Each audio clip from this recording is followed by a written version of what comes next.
जय श्रीमन्नारायण। ओम श्री नरसिम्हाय नमः। ओम श्री नरसिम्हाय नमः।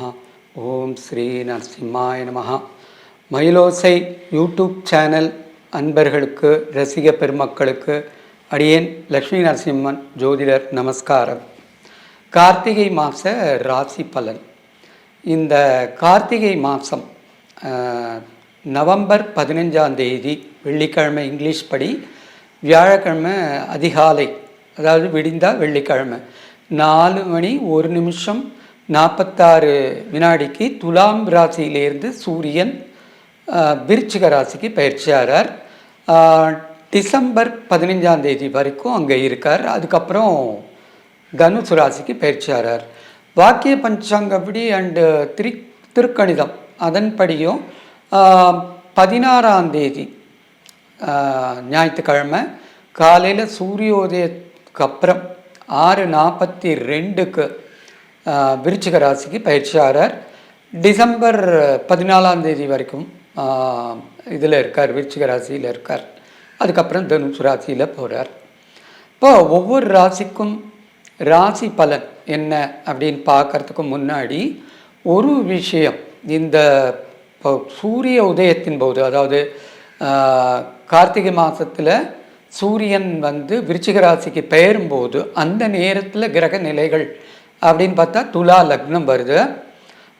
2ல், அதாவது விருச்சிகத்தில் சூரியனும் வக்கர புதனும் இருக்கு. அண்டு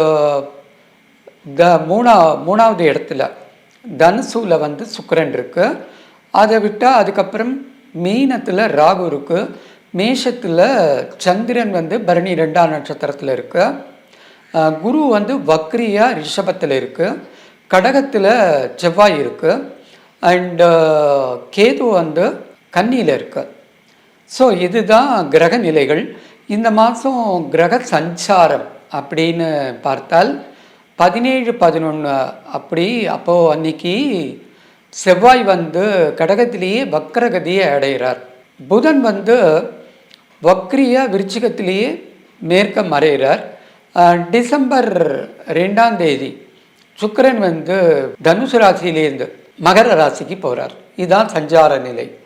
சிம்ம ராசி அன்பர்களே, இப்போது உங்கள் ராசிக்கு பார்த்தீங்கன்னா 12ல் செவ்வாய் இருக்கு, 2ல் கேது இருக்கும், 2 மால்ஃபி கிரகத்துக்கு நடுவில் உங்கள் ராசி இருக்கு. அப்போ எல்லா கஷ்டம்னு சொல்லிடுவா. அதே மாதிரி உங்கள் ராசியாதிபதி 4ல் போயிருக்கார், 3ஆம் இடத்துலேருந்து 4ஆம் இடத்துக்கு போயிருக்கார். அந்த 4ல் புதனோட சேர்ந்துருக்கார், வக்ரி புதன் அதோடு சேர்ந்துருக்கார்.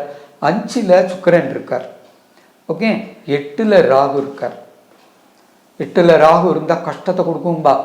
நோ, கண்டிப்பாக நல்லது கொடுக்கும். அதே மாதிரி 9ல் ஒன்றும் இல்லை, 10ல் குரு இருக்கார்.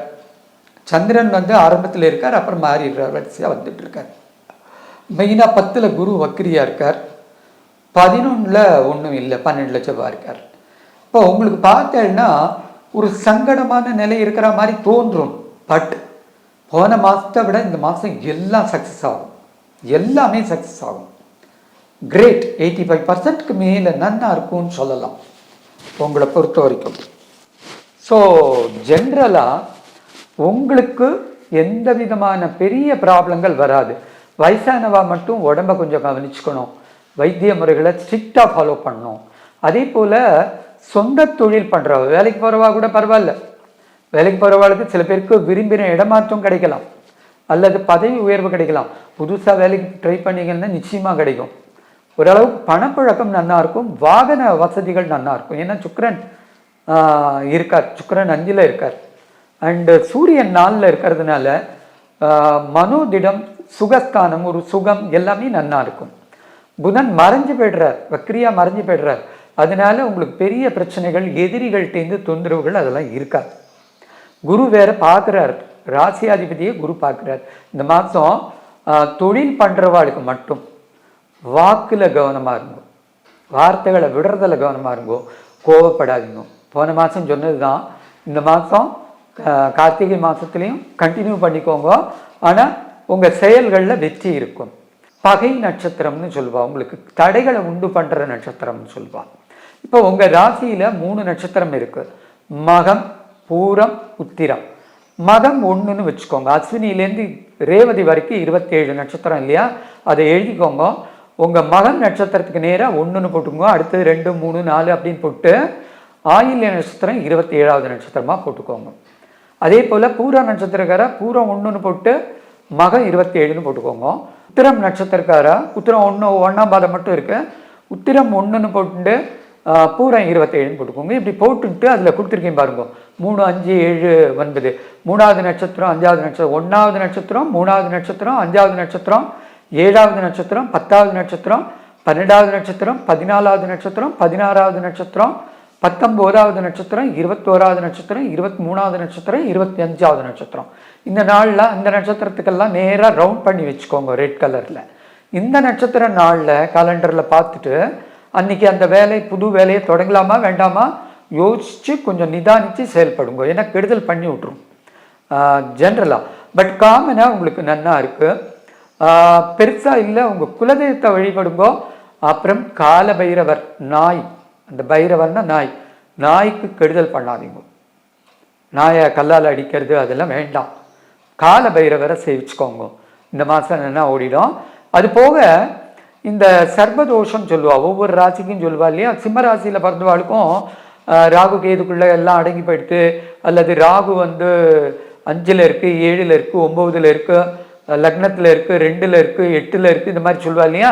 இவா எல்லாருக்கும் ஒரு சின்ன ஸ்லோகம் ஒன்று இருக்குது. மருத்துவ கடவுள் தன்வந்திரி தத்தாத்திரேயர்னு சொல்லுவா, அத்ரி மகரிஷி புள்ள. அவர் தான் ரிஷிகளுக்கெல்லாம் ராஜா. அவரை நம்பி நமோ நமோன்னு அவரை ஆசீர்வாதம் பண்ணால் நன்னா இருக்கும். ஸ்லோகம் ஆஸ்திகம் முனிராஜம் நமோ நமோக. ஆஸ்திகம்னா பிலீவ், நாஸ்திகம்னா அன்பிலீவ். ஆஸ்திகம் ட்ரூத், நாஸ்திகம் அன்ட்ரூத், நம்பிக்கையற்ற தன்மை அப்படின்னு சொல்லுவா. ஆஸ்திகம்னா நம்புறது. யாரை நம்பணும்? முனிராஜம், முனிகளுக்கெல்லாம் ரிஷிகளுக்கெல்லாம் ராஜா தத்தாத்திரேயர் நம்பணும். அவரை நமோ நமோன்னு நமஸ்கரிக்கணும் 108 வாட்டி. காத்தால குளிச்சுட்டு சுவாமி படத்துக்கு முன்னாடி ஆஸ்திகம் முனிராஜம் நமோ நமக அப்படின்னு சொல்லுங்க. இந்த மாதம் உங்களுக்கு ஜெயமாக இருக்கும். எல்லாருக்குமே நன்னா இருக்கு. கவலைப்படாமல் தைரியமாக இருங்கோ. வாக்கு மட்டும் ஜாக்கிரதையாக விடுங்கோ, மற்றபடி நன்னா இருக்கு. நாராயணா. உங்கள் வியாபாரத்தை இன்னும் மேம்படுத்த விளம்பர வண்டி தேவைக்கு எங்களிடம் அணுகவும். 9443554244.